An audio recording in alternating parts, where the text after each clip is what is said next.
지금 이란하고 미국, 이스라엘 이러면 전쟁 중에 있었던 뉴스 중에 하나가 초기죠. 여자 초등학교에 미사일 오폭으로 7살에서 12살까지 여자아이들이 현재 알려진 것은 그렇습니다. 또 아니라고도 하고 그러지만은 165명 이상 죽는 사건이 있었습니다.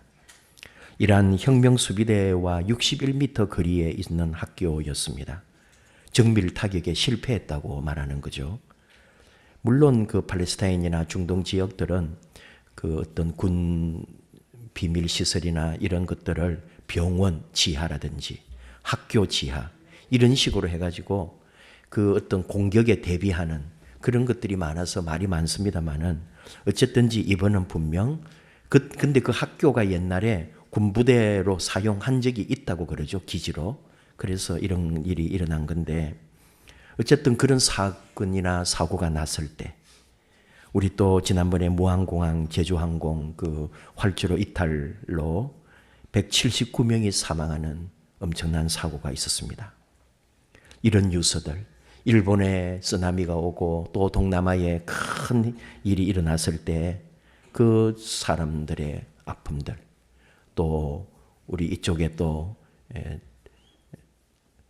튀르키예 같은 곳에 또 지진이라든지 이런 수많은 사람들이 목숨을 한순간에 잃게 되는 뉴스를 들을 때 우리 마음속에 거의 자동적으로 떠오르는 생각이 있습니다. 저 사람들한테 왜 저런 일이 일어났을까? 제가 어린 시절을 생각하고 교회 다니면서 지금까지도 생각해 보면은 한 몇십 년 전에는 그랬어요. 진짜 누구 죄 때문인가? 저 사람 죄 때문인가? 이런 생각을 한 적이 있다니까요. 근데 많이 교육됐습니다, 우리가. 교회에서 배우기도 하고 또 세상의 어떤 이런 여러 가지 사회 현상들 속에서 우리가 그런 것에 많이 훈련되어 가지고 이제는 누가 사고 당했다, 누가 어려움 있다, 어느 집안에 무슨 큰 몰락이 있다 그럴 때 저 사람이 무슨 죄를 지어서 그런가 이런 생각은 좀 적어요. 그래도 우리 마음속에 한편에는 그런 게 남아있다 이거죠. 좀 어떻게 말하면은 죄는 아니지만은 저 사람들이나 저 집안이나 저 어떤 것에 분명히 이유가 있을 거다. 문제가 있을 거다. 이렇게 보는 거죠. 저 사람들이 어딘가 잘못했을 그럴 거다. 근데 나는 그래도 그 정도는 아니야 하는 거죠. 저 사람들은 뭔가 잘못했겠지만 나는 그 정도는 아니야. 그러니까 나는 그런 사고나 위험이나 어려움에서 아직은 아무 일 없이 또 하나님이 나를 잘 지켜주고 계신다. 마음 깊은 곳에 있는 은밀한 안도감이라고 할까요? 누군가의 불행을 보면서 우리는 무의식적으로 생각하는 거죠. 다행이다. 내가 아니라서. 까라마조프의 형제들 참 너무너무 양이 많고 어려워서 20대 시절에 읽은 것은 기억도 안 났어요. 나중에 제가 목회를 하면서 다시 이 책을 읽고 그 어떤 준비하는 그런 것 때문에 그걸 다시 읽느라고 얼마나 힘들게 읽었는지요. 그래도 그걸 읽어내느라고. 거기서도 묻는 질문 중에 하나가 나는 세상의 고통을 이해할 수 없다. 특히 죄 없는 어린 아이가 고통당하는 것을. 이런 유의 이야기들. 이게 신정론이거든요. 우리 신학에서. 왜 세상에 악이 존재하는가? 왜 의로운 사람이 고통을 겪는가? 그리고 그때 하나님은 어디에 계셨는가? 이 질문이 본질적인 질문이기도 하고 어려운 질문이죠. 세월호가 났을 때도 어느 분이 쓴 글이 있어요. 책이 세월호 사고 때 하나님은 어디에 계셨는가? 파스칼도 그런 말합니다. 인간은 위대함과 비참함 사이에 서 있는 존재다. 인간의 비참함을 이해하지 못하면 결코 복음을 이해할 수 없다. 그런 말 하거든요. 참 이게 우리 마음. 오늘 이 2000년 전에 있었던 역사적 사건 속에 사람들과 주님이 나누는 이야기를 봅니다. 빌라도가 사람들을 죽여요. 이게 어떤 얘기냐 하면은 갈릴리 사람들의 피를 그들의 제물에 섞었다. 빌라도가 이제 총독이니까 책임을 지는 거죠. 빌라도의 이름이. 어떤 일을 했을 때 우리도 마찬가지로 어떤 역사적 사건이 일어나면 그 당시의 지배자나 지도자의 이름이 나오는 것처럼 빌라도가 총독이고 로마를 대표하는 거니까 어떤 일이 있느냐. 갈릴리 지역 쪽의 사람들이 굉장히 거칠고 또 로마 정권에 대해서 이 식민지 백성으로 저항을 많이 했습니다. 그 유대 땅 안에도 약간 아래로 내려오면은 유대 지역에 있는 사람들은 예루살렘이라 할까요? 이쪽에 다 그쪽의 사람들은 로마 정권과 굉장히 가깝고 결탁해 있었거든요. 그러니까 그곳에는 테러나 저항, 우리 독립군 시절을 말하면 독립군이 일어날 수가 없는 거죠. 갈릴리 지역 이런 곳에 좀 거칠고 그 로마의 어떤 군인이나 또는 행정 관료들을 암암리에 암살한다든지 이런 일들이 일어나는 거예요. 굉장히 거칠게 다루죠, 그럴 때. 그런 일들이 있다 보니까 그거를 수색하고 잡느라고 예배를 드리고 제사하는 곳에 들어가서 그곳에 하나님께 제사하는 사람들 중에 저 중에 무리 중에 저 죄인들이 있을 거라 생각하고 사람들을 무자비하게 살육하는 일이 벌어졌어요. 제물에다가 피를 섞었다는 게 아니고 제사하는 예배하는 자리에서 많은 사람을 죽였기 때문에 사람들의 피를 그들의 제물에 섞었다, 이런 말이 나오는 거죠. 그러니까 거기에는 죄 없는 사람도 그냥 그날 예배 드리러 간 사람도 당한 사람들이 많이 있거든요. 그 얘기하는 거예요. 또 실로암 망대가 무너져 가지고 18명이나 되는 사람이 죽었다. 소문이 나는 거예요. 그 옛날에도 어디 지역에서 어딘가에서 큰 사고나 사건이 있으면은 일파만파로 퍼지겠죠. 그래서 그런 일이 있으니까 이제 예수님께 물어보는 거예요. 예수님이 답을 하시는 거예요. 이미 그들 물음 속에 뭐가 있냐 하면은 그 사람들이 죄를 많이 지었거나 그 사람들이 저주를 받은 것입니까? 하는 말이 깔려 있는 거거든요. 그러니까 예수님이 하시는 말씀은 그 사람들이 너희들보다 죄가 더 많아서 그런 줄 아느냐? 결코 그런 거 아니다. 그런 얘기를 답을 하고 계신 거죠. 우리는 한 번씩 하는 말이지만은 우리가 이 세상을 이해하는 그런 어떤 방식이 있는데 이렇게 믿고 싶고 또 이렇게 말합니다. 세상은 그래도 공정하다. 죄를 지으면 벌을 받고 선하게 살면 안전하고 복 받는다. 그게 마치 세상에 옳은 것인 양 우리는 생각합니다. 그렇게 생각하는 게 마음이 편하거든요. 그래서 뭐라 말하냐면은 내가 괜찮은 이유도 결국은 내가 그래도 선하고 내가 바르게 살고 있기 때문이다. 선하게 살면 복을 받고 죄를 지으면 벌을 받는다.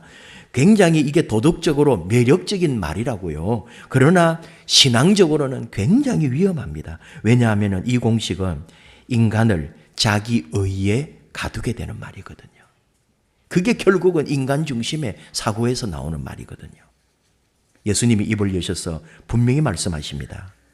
너희는 그들이 다른 사람보다 죄가 더 많아서 그런 일을 당했다고 생각하느냐? 아니다. 너희도 회개하지 않으면 이와 같이 망하리라. 이 말을 들으면 또 약간 헷갈립니다.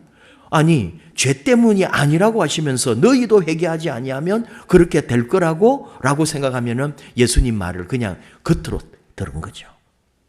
무슨 말이냐면은 왜 그들이냐가 아니고 왜 내가 아닌가라는 예수님의 답입니다. 예수님은 우리 시선을 다른 사람의 불행에서 우리 자신에게로 우리 영혼으로 돌려서 말씀하는 거죠. 나는 하나님 앞에서 어떤 존재인가? 그러면서 회개라는 말을 썼어요. 굉장히 많이 들어본 얘기일 겁니다. 헬라어로 메타노이아. 한 번쯤은 다 들어본 얘기죠. 회개. 어쨌든 잘못을 뉘우친다는 말인데 그저 선생님 잘못했어요. 엄마 아빠 잘못했어요. 그 정도 뉘우치는 게 아니고 존재의 방향을 바꾸는 완전히 내 생각의 중심, 삶의 중심, 내 존재의 중심에 지축이 움직여버리는 변화. 나를 하나님께로 이동하는 사건이 메타노이아다. 그렇게 말하거든요. 삶이 완전히 바뀌는 거예요. 본헤프의 말처럼 회개는 인간이 자기 삶의 중심에서 내려와서 하나님이 내 삶의 중심에 앉도록 허락하는 시간이다. 그래서 회개는 단순한 도덕적 후회와 반성이 아니고 내 존재의 주권을 하나님께 돌려드리는 사건이라고 하는 거죠. 거기까지도 됐어요, 그럼.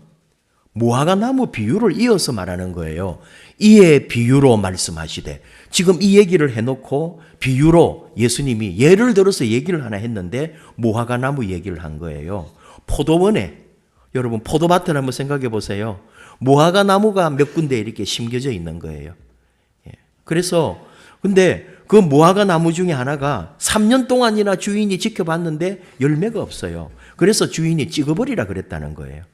굉장히 옳은 거죠. 열매도 없는 나무를 괜히 그 땅만 자리만 차지하고 있으면은 포도 농사 짓는데도 방해가 된다니까요.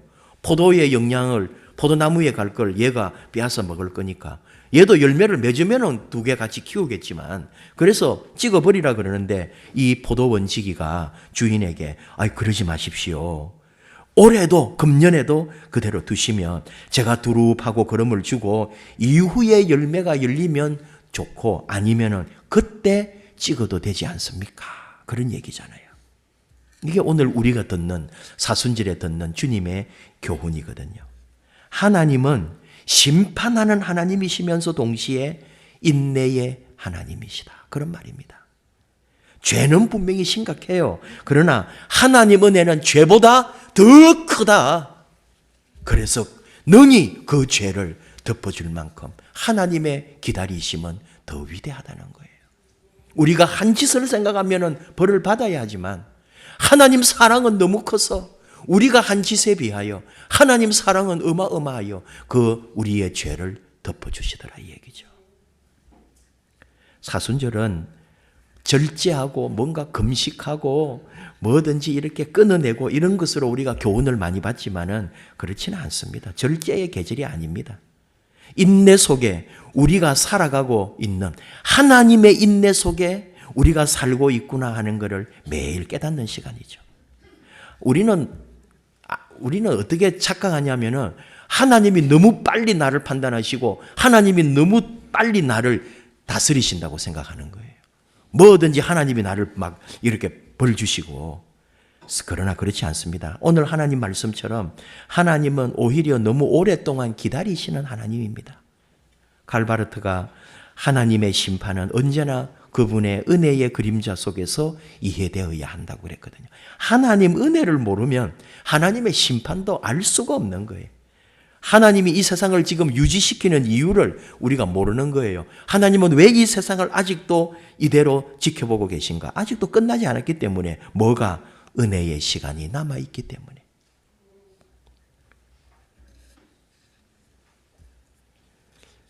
사순절 이렇게 우리가 쭉 십자가를 따라서 주님을 따라서 가고 있습니다. 고난을 상징하는 거지만 그게 고난만 있는 게 아니고 십자가는 하나님의 인내가 인간의 죄와 정면으로 만나는 자리. 인간의 죄는 하나님의 아들을 십자가에 못 박았지만 하나님은 그 사건을 도리어 인간을 구원하는 사건으로 바꾸신 사건. 이게 십자가의 사건입니다. 여기서 우리가 복음의 역사를 보는 거죠. 인간의 가장 큰 죄가 하나님의 가장 큰 은혜의 통로가 되었다 하는 진리입니다. 오늘 하나님이 우리에게 물으시는 거죠. 너는 지금 어떤 나무인가? 잎사귀는 무성하지만 열매가 없는 나무인가? 내 입에 내 말은 성경의 말이, 신앙의 말이 내 입에서는 언제나 풍성하지만 진정 내 안에 하나님의 생명은 드러나지 않는 나무인가? 아니면 하나님 은혜로 인하여 내 겉으로는 부족하고 연약하지만 내 안에 믿음의 열매들이 맺히고 있는 그런 나무인가?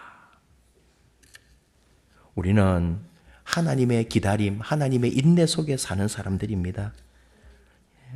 두 가지 의미가 있어요. 하나는 심판의 시간이 아니라 지금의 은혜의 시간이라는 것이고, 그래서 우리는 하나님 앞에 회개하는 시간이다. 하나님이 그 시간을 우리에게 허락하고 있다는 거죠. 그리고 그 사순절은 지금 돌아오라는 거예요. 왜냐하면 하나님은 여전히 우리가 하나님 안에서 더욱 땅을 파고 거름을 주고 열매를 기다리시는 하나님이시기 때문에 우리가 그런 삶을 살기를 원하시는 거예요.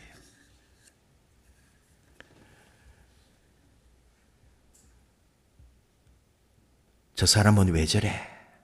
저 집안은 왜 저래? 항상 우리는 남 얘기 많이 하죠. 오늘 하나님 우리에게 말씀하십니다. 너는 언제까지 남의 이야기만 할 거냐? 언제 너의 영혼을 돌아보겠느냐? 사순절은 다른 사람 죄 생각하는 계절이 아닙니다. 내 영혼을 하나님 앞에 세우는 시간인 거죠. 그래서 하나님 오늘 우리에게 말씀하는 거죠. 내일이 아니다. 지금 돌아와라. 언젠가가 아니다. 지금 우리 인생에서 하나님을 바라봐라. 완벽해서 하나님이 우리가 완전하니까 하나님이 기다리시는 게 아니잖아요. 우리 인생이 열매 맺을 가능성이 있고 아직도 하나님의 은혜를 입어야 할 자이기 때문에 하나님은 우리를 기다리십니다.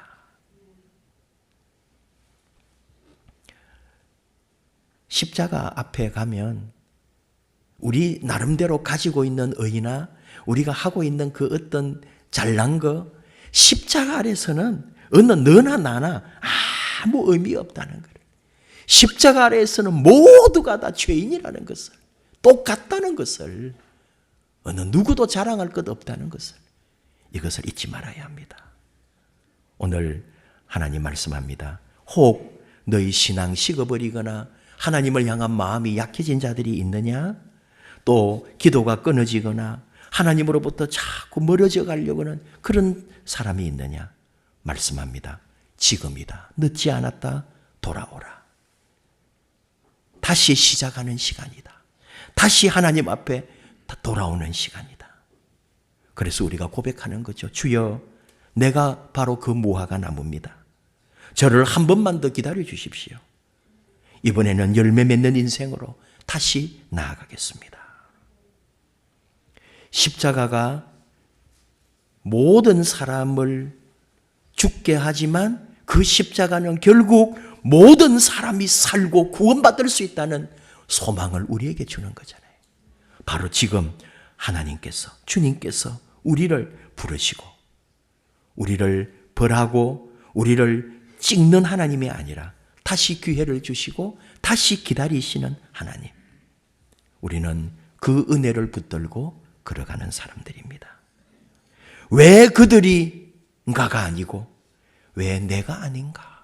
남 이야기하지 말고 하나님이 나를 기다리시고 내가 돌아오기를, 회개하기를, 하나님 앞에 다시 서기를 기다리시는 우리 하나님을 생각하면서 하나님은 결코 나를 포기하지 않는다. 그 기다리심의 은혜 속에 이 사순절에 믿음으로 말씀으로 승리하는 저와 여러분 되기를 축복합니다. 찬양합시다. 우리 하나님 아버지를 찬양합니다. 아바 아버지, 나를 안고 나를 바라보시는 아버지, 나를 도우시고 힘주시는 아버지, 나를 고치시고 나를 사랑하시는 아버지, 그 사랑으로 다시 나아갑니다.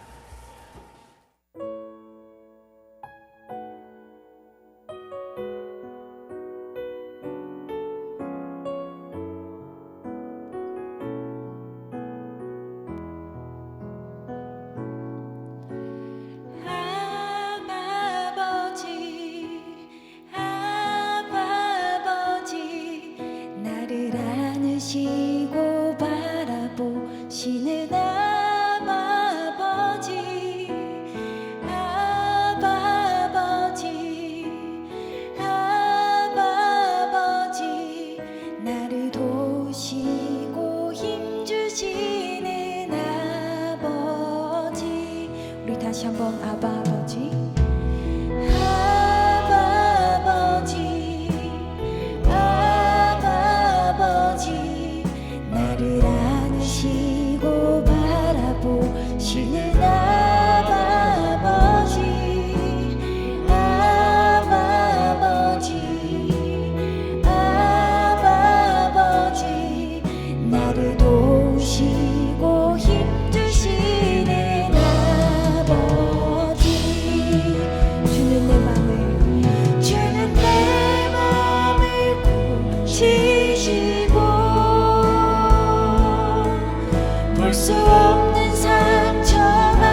다시 한번 아바 아버지, 아바 아버지, 아바 아버지, 나를 안으시고 바라보시는 아바 아버지, 아바 아버지, 아바 아버지, 나를 도우시고 힘주시는 아버지. 주는 내 맘을, 주는 내 맘을 보시시고 볼 수 없는 상처 만지시네. 나를 아시고 나를 이해하시네.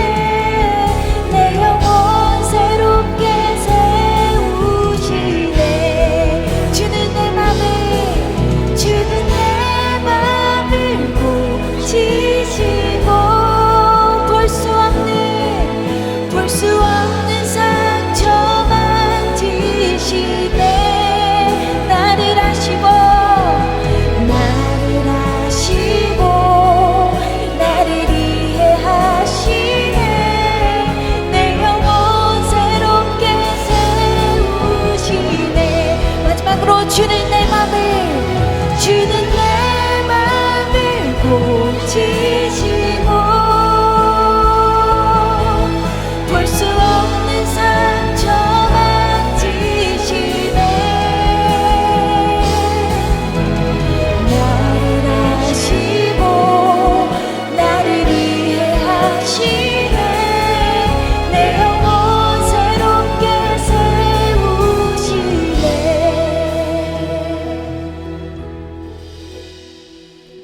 우리 함께 기도합시다.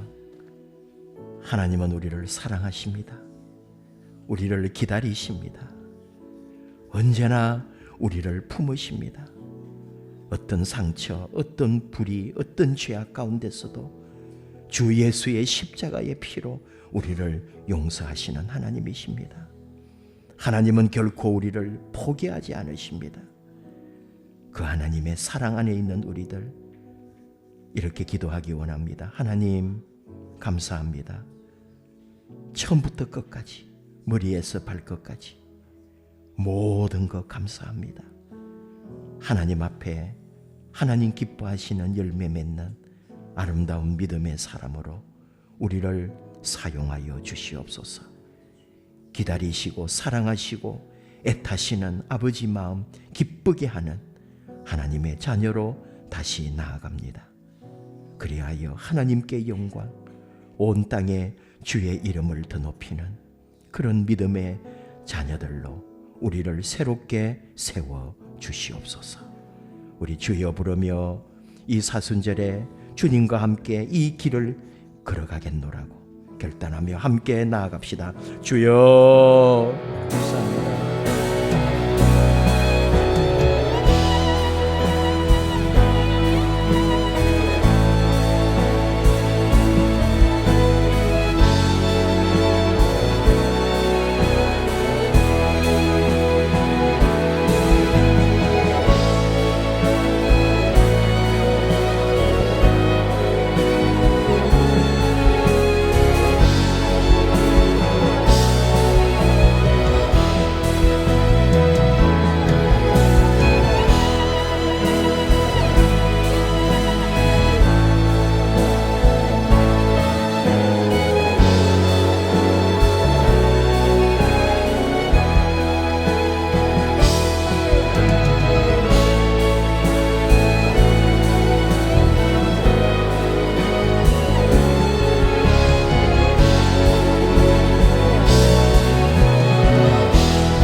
아버지 하나님 감사합니다.